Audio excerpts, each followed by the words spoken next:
मेरे बच्चे, तुम सदैव अपनी संपत्ति को लेकर परेशान रहते हो। जीवन में अभी तुम वित्तीय समस्याओं से जूझ रहे हो। तुम्हें अपने जीवन को अपनी शर्तों पर जीने का अधिकार है। तुम अपने जीवन में संसाधनों का अभाव हर समय अनुभव करते हो। तुम्हें पता है कि तुम बेहतर जीवन जीने के लायक हो और उस जीवन को तुम किसी भी तरीके से प्राप्त करके ही रहोगे। तुम अपने जीवन को बेहतर बनाने का प्रयास केवल अपने स्वार्थ को सिद्ध करने के लिए नहीं करना चाहते, बल्कि तुम स्वयं से जुड़े सभी व्यक्तियों के जीवन को भी बेहतर बनाना चाहते हो। तुम चाहते हो कि तुम कुछ ऐसा कर सको जिससे संसार में सभी व्यक्तियों को अपने जीवन को बेहतर बनाने का एक अवसर प्राप्त हो सके।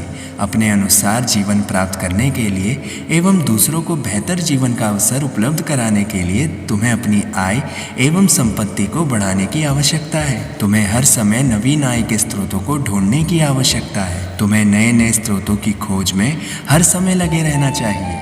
तुम्हें कुछ ऐसा करना होगा जिससे धन तुम्हें आकर्षित ना करे, बल्कि तुम स्वयं धन को आकर्षित करो। तुम्हें स्वयं को इतना काबिल बनाना होगा जिससे धन स्वतः ही तुम्हें ढूंढता हुआ तुम्हारे पास आ जाए। इसके अलावा तुम्हें हर समय धन के आगमन के लिए तैयार रहना होगा। अपनी आय को बढ़ाने के अवसरों की तुम्हें उपेक्षा नहीं करनी चाहिए। जब भी तुम्हें ऐसा कोई भी अवसर प्राप्त हो, तब तुम्हें उसे आदर भाव से स्वीकार करना चाहिए। इन सारी बातों का पालन करते समय तुम्हें एक अति महत्वपूर्ण बात का भी स्मरण रखना चाहिए कि तुम्हें किसी भी कारणवश वित्तीय लाभ के लिए दूसरों को हानि नहीं पहुंचानी चाहिए।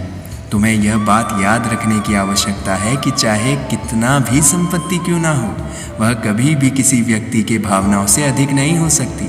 किसी व्यक्ति को हानि पहुंचाकर कमाया हुआ धन कभी भी तुम्हारा लाभ नहीं हो सकता। तुम्हारी नेक नीयत की वजह से तुम्हारी वित्तीय स्थिति में अवश्य ही बदलाव आएगा।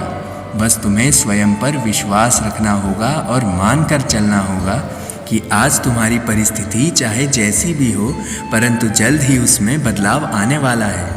अगर तुम्हारी नीयत ऐसे ही सच्ची रही और तुम्हारा विश्वास स्वयं की काबिलियत पर ऐसे ही अडिग रहा, तो तुम्हारे जीवन को बेहतर बनाने से कोई भी नहीं रोक सकता है। मेरा आशीर्वाद सदैव तुम्हारे साथ है। जय श्री राम।